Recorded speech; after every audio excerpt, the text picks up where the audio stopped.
Now we will answer the following question. What was the average consumption amount per dish between the years 2007 and 2009? And in order to do so, you see, if we look at the model, we will probably need to use the consumption amount because we need its average, the date to distinguish the years that we're interested in, and we also need to have the dish names to group this information by. So in order to answer this query, we're going to involve the consumption anchor, the tie, and the dish anchor. So let's move to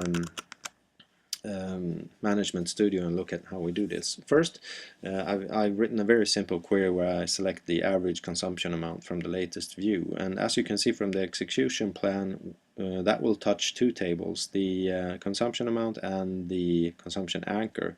We can actually improve this situation a little bit by adding a condition stating that the consumption amount should not be a null value.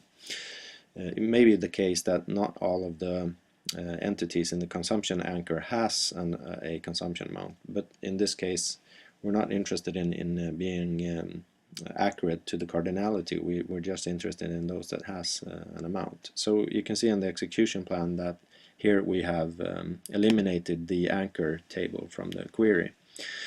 And if we continue, I want to add another condition. That was that the consumption date would be between 2 years here, and when I do that, you can see that I brought back the anchor into the execution plan.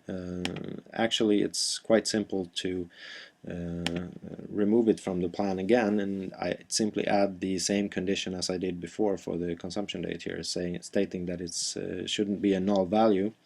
And now we're just touching the two tables that we're actually using the information from. Now we need to move to the tie, since we're slowly moving over to the dish here.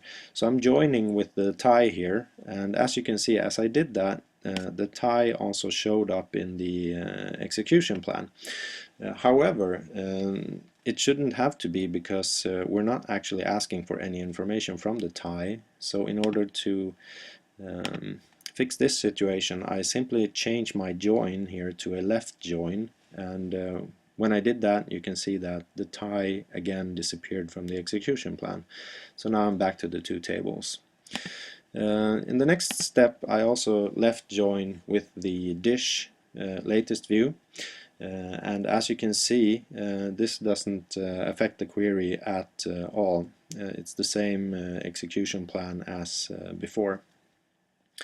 And finally, to answer the question that I wanted, I need to bring in the dish name attribute, and I also group by the dish name attribute. And as before, I add a condition stating that the dish name attribute shouldn't be a null value, in order to not bring in the dish anchor into the execution plan. So here you can see that the average for tiramisu was 3.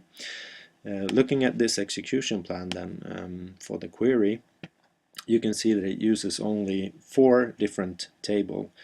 It's the two tables that we began with from the consumption amount and consumption date.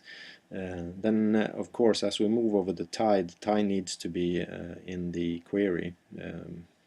So the tie is here, and finally the dish name. What's interesting is that we have completely eliminated the anchors from the execution plan, even though they are the foundation that we've built our latest views on. So they're sort of like a ghost in a database if you're writing your queries in an efficient way.